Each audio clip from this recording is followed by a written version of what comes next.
Hello and welcome to the Happy Little Futures podcast.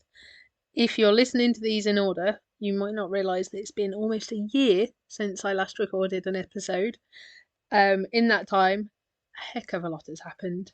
I last recorded in June last year, 2022, and I had a little bit of a meltdown because my babies were all growing up. So my eldest was going to go to school and was getting ready to go to school.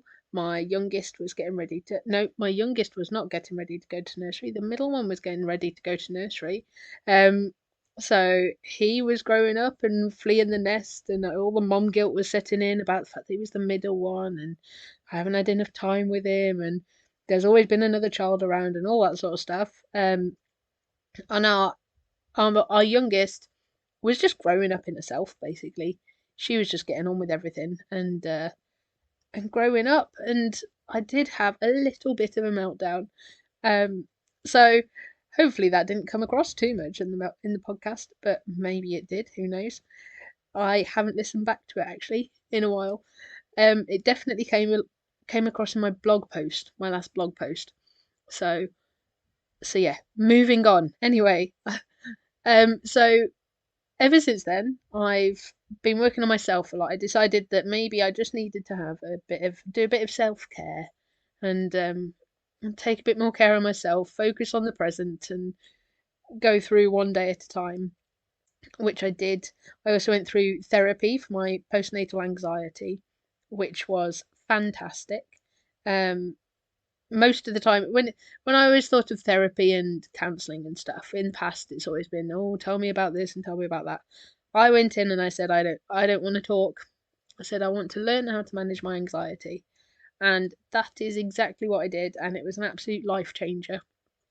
There's a lot of sort of meditation and mindfulness techniques, um, and I've really come out the other end very well, and so well, in fact, that I know previously I've said how important mindfulness is and why I'm bringing it into our kids' lives, and why I think it should be sort of taught to kids of all ages, so that they don't have to learn it as they grow up, a bit like we have had to do, or I in particular have had to do. And even though I've been learning it and doing meditation and mindfulness for years, um, like it was an intense sort of 6 months whilst I was trying to really incorporate this stuff into daily life. And if kids can do that and learn that from a young age, it won't be a big deal for them because they'll just do it as just in the same way as they brush their teeth every day. They'll do their mindfulness or meditation every day in the moment or at a scheduled time, or that it will just give them better techniques for managing life. So with that in mind, I found a fantastic course from the lovely Ange at Stratford School of Meditation, and I have become a kids meditation teacher. And I'm a kids meditation teacher now. I have also completed a meditation for mental health facilitator course, so I can help adults with specific mental health issues or whatever to learn, like I did really through my therapy, to to bring themselves to the moment, to become in control of their emotions and all of that sort of stuff. Sort of a bit of build up a bit of a mental health toolkit and stuff. Um, and like I said, I'm continuing the dream that I started when I started the blog and the podcast of teaching kids meditation and mindfulness. So I am so excited. Um, I've got so many different ideas and I can't wait to share them with you. And I've got already I'm taking one-to-one bookings, and so if any of you out there are interested, just drop me an email, happylittlefutures@gmail.com. But yeah, so I'm doing one-to-ones and loving everything, getting myself set up for some of the kids stuff. So yeah, it's a very exciting journey to be on right now, and I can't wait to share it with you all. So yes, that's where I am. The kids, I'll do a recap of where the kids have come from and are going to and all that sort of stuff, just so that then we can talk about whatever else then, can't we? Probably more about the kids, let's be honest. I'll probably carry on rambling about the kids in every other episode, but we'll see what happens. So, as I said, my eldest was finishing off nursery last time I recorded and getting ready to start school. She is absolutely thriving at school. She's doing so well. I can't believe how quickly they change from being your little crazy toddler to a child that reads and writes and teaches you things as much as you teach them things. So she's doing so well at school. I'm really proud, and that's going really, really well for her. Then the middle one, our son, he started nursery. He had quite a few wobbles to start with. He wasn't so sure about going in. Whereas the eldest is like, she's always been quite an outgoing little character. He possibly surprised me a little bit with just how clingy he was, just how uncomfortable he felt leaving the unit and stuff. Um, and maybe that's him, maybe that's the effect that COVID's had with him not having to, in the time that he would have started to stray a bit more, sort of like 18 months at play groups and stuff like that. We were in lockdown, so maybe it's that, who knows. Maybe it's just that that's who he is, and that's the stage that he's going through. That's what he's, yeah, that's just where he's in at the moment. Although I say at the moment it's not so bad anymore. He's going in fine now. He loves it. He plays it in the forest school bit and the mud kitchen and all that sort of stuff all the time. You might be able to hear him in the background. I've tried many times to come and record this at a quiet time, and every single time I have, something has happened, and it hasn't happened. So I thought, you know what? If you guys can hear the kids, you'll just have to hear the kids. So I apologise about that. But it is a busy household with lots of kids.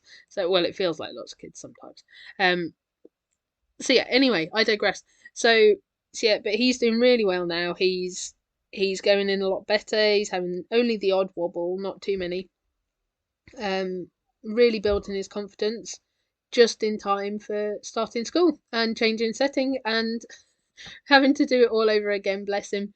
But we're giving him the right tools to go through that process again, and he's already, like, we've got an alphabet book with lots of different words beginning with the different letters of the alphabet, and unlike our eldest, who wasn't really that interested in reading, she loved writing and sort of just doing characters and stuff, but she wasn't really that interested in reading.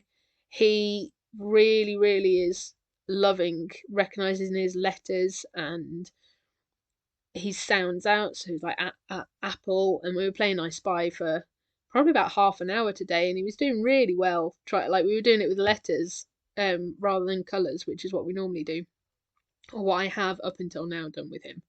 And he was doing really, really well.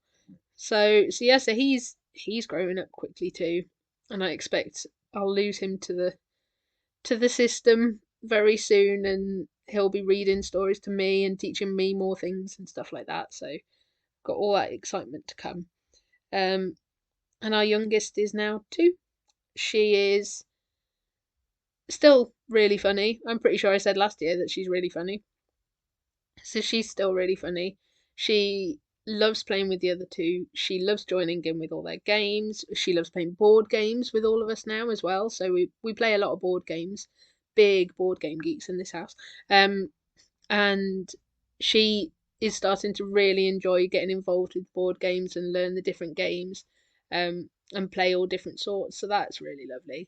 Um, she she also really likes being on her own and playing in her own little world and having her own moments when the other 2 are both at school and nursery. Our son's in nursery Wednesday afternoon, Thursday, Friday, and quite often on a Wednesday afternoon, if we're not seeing a friend, she will just be in her own little world, just playing or doing whatever, or she'll ask to have a film on and she'll just sit and just go, because I think the other 2 have worn her out. So yeah, so she's doing wonderfully, very proud of her. Her speech is incredible. a lot better than the other two were at this age, and her understanding is fantastic. Um, so yeah, I don't know where she's come from. Can't be one of my children. Um, but no, she's not. Well, the others are obviously very bright, but yeah, no, she's definitely definitely her own little person already. She'll be starting nursery possibly next April. Possibly wait till the following September, so that'll be 2024. Um, so yeah, all my babies are growing up. Our dog is also getting old now, bless her. She's 7. She now tends to go away for regular nights off, and lucky her. And and she goes away and stays at families and just chills and recovers from lots of kids and family life, because I think she does find it a bit much. They do get in her face sometimes, and they really enjoy playing with her a lot of the time too. Um, Either that, or they're telling her that she's sitting in their spot on the sofa. So can't win. But yeah, so it's all good. My husband, he used to work away a lot, and in the past month or so, he's left his old job and has got a new part-time job, um, really close to home, and the work-life balance is so much better. The kids' bond with him is so much better. I honestly didn't think that their bond. No, it wasn't weak, but I didn't think that it could get as strong as it has done. Um, and that's been amazing. It's a weird adjustment for all of us, though, in the sense that, well, for I think possibly for me more than everyone else actually, because all of a sudden I've got my meditation stuff going on. I'm doing my social media stuff and working a lot more, which is great. But I have the time to work because he's around. But then I'm getting mixed up because I'm like, but I'm not doing enough in the house, and what like I need to sort the kids out, and I'm not spending the time. And it's like, well, I am spending plenty of time with them, and I am doing the housework, but he is cooking and enjoying doing. He really loves cooking. We both really love cooking, but he's really enjoying after years of. I mean, it must be about 10 years or so that he's been working away, so he hasn't always been able to cook, and he's really enjoying being able to cook again and sort of plan meals a bit and have more involvement in family life in a way that he hasn't really done since I think COVID really was the last time that he was able to do this, for the first like 6 months or something, and then he started the old new job. Are you following my thought pattern here? Started the old new job, and he then was away all the time again. So yeah, so it's nice. I get cooked for a lot, and he's an amazing dad. He's doing all right with everything else. He's hung some doors in the house. He's helping in the garden. It's just all lovely to have the family sort of back together, really, and yeah, facing life together as a unit again. So yeah, so that's where we're at. I will be filling you in on all sorts of other stuff. I've got lots of things that I want to touch on um, and have a chat about. If you've got any questions, especially about like the meditation and mindfulness stuff and how I can do that for kids and how you can do that for kids, just shout. Drop me an email, as I said, happylittlefutures@gmail.com, or message me on social media. I'm on Facebook and Instagram, Happy Little Futures on both of those. And yeah, I will leave you to it for now, and I'll speak to you later. Bye bye.